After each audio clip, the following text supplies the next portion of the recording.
Hey, what's up guys, Benny here and welcome to Xbox On. Last week we took a look at some of the best moments from E3 so far, but you know what we love more than anything else about E3? It's all about the games, and nothing gets you more excited than when you see the trailer for your favorite game for the first time. So we thought we'd take a look at some of the best E3 trailers in history.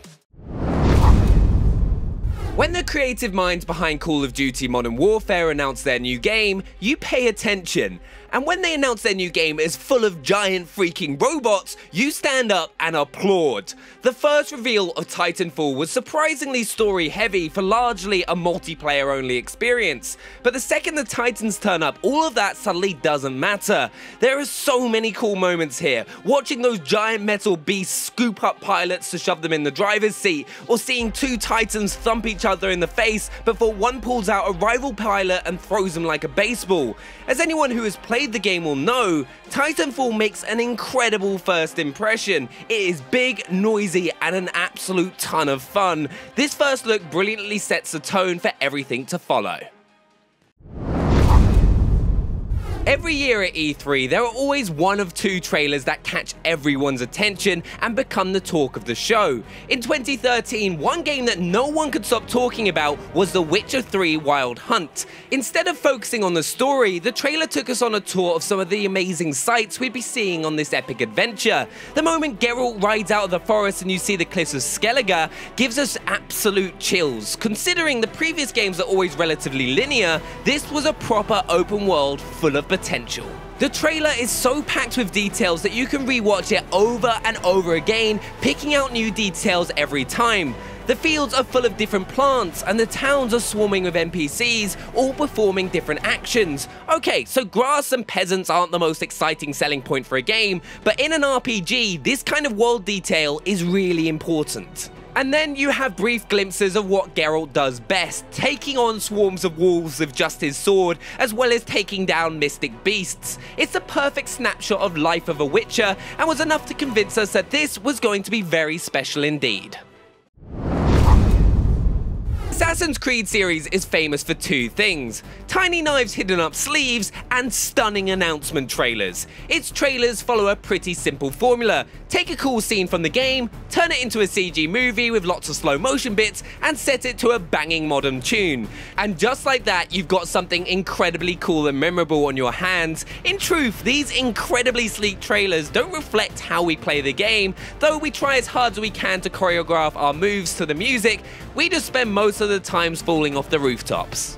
We very almost gave this slot to Assassin's Creed Unity for its 4-man Dance of Death set to Lord's Tears for Fears cover, but have opted instead for Assassin's Creed's Revelations, as this one ticks so many fans' boxes, with an aging Ezio following in the footsteps of the original hero Altair and unleashing his mad assassin moves on crowds of angry soldiers. I mean, just look at the moves on this guy. I don't think I could backflip over a person now, let alone at the ripe old age of 52.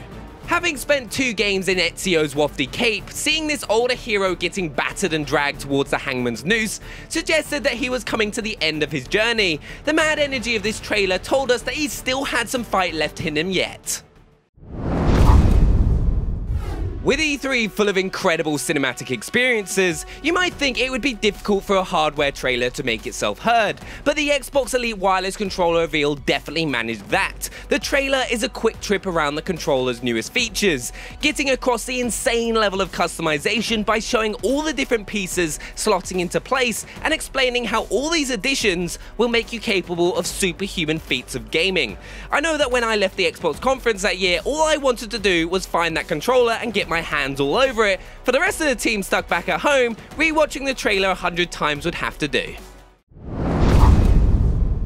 At Xbox's 2009 conference, Metal Gear Solid creator Kojima put in a surprise cameo to announce a new game in the series coming to Xbox 360, Metal Gear Rising. He didn't reveal much. We saw some storm clouds, a few shots of Raiden's robotic chin, and the promise of lightning bolt action. Would it be a game about trying to keep Raiden's metal chin away from lightning bolts? It was kind of hard to work out.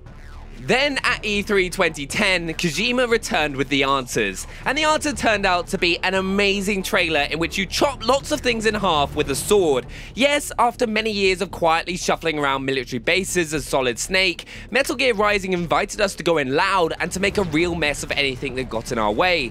Raiden's sword could cut through people, it could cut through cover, and it could even cut through buildings. It looked absolutely amazing. The trailer also introduced what would be the coolest idea in the game, Zandatsu. This stands for cut and take, a fancy way of saying that you need to chop people in half in order to rip out their robotic spines. Of course, if that sounds too fancy, then the trailer also goes big on the plain and simple cutting part as well. Most of it is spent showing off Raiden's slow motion cutting move, letting him slice up men as if he was cutting up a melon. And just in case you didn't get that, Raiden also cuts up a melon. You don't see that in every E3 trailer. If you've been watching Ubisoft's E3 conferences over the last few years, you'll know that they like to end the show with a surprise reveal of a game that's a little further off from release. Recent examples include Rainbow Six Siege and Ghost Recon Wildlands, but for our money, the most memorable reveal was the first teaser footage for Watch Dogs. Back in 2012, this absolutely blew our minds. For starters, it looked better than any game on show that year. You have to remember that this was a show before Microsoft had announced Xbox One. It was clear to anyone watching the footage that this was a game aiming at the next generation of consoles. This felt like a taste of the future back in 2012. And then there was the game itself. A cool hacking take on Grand Theft Auto where one man and his magic phone could bring a city to its knees. Yes, the trailer is designed to show off every game feature in a few minutes, but a sight of Aiden Pierce using traffic lights to cause a massive pile-up or turning a bridge into a getaway ramp was really exciting. On the show floor that year, it was all anyone was talking about, and that's the power of an amazing trailer. Here's a question. When does a trailer get so long that it becomes the actual game? I ask this because when Kojima announced Metal Gear Solid 5 for Xbox One at E3 2013, he did it with a video that feels longer than some of the earlier games in the series. It introduced our new look Big Boss as he and Revolver Ocelot rode into Afghanistan before breaking into a larger look at all the new ideas in the game.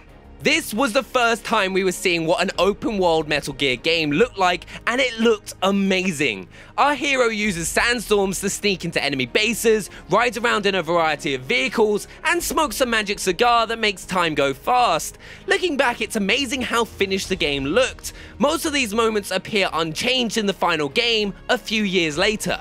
And just when you think it's coming to an end, it bursts back into life with the introduction of a huge cast of characters with weird names and even weirder costumes. Normally, E3 is a time for bundling complex games into neat packages that everyone can gobble up before moving on to the next game.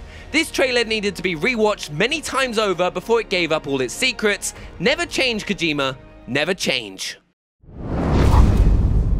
You can't make a list of the great Xbox trailers without including last year's Project Scorpio reveal. What I love about this teaser trailer is how it manages to get you pumped for hardware without showing you anything. Microsoft worked out the best way to make people excited for Scorpio was to show people being excited for Scorpio, and it worked.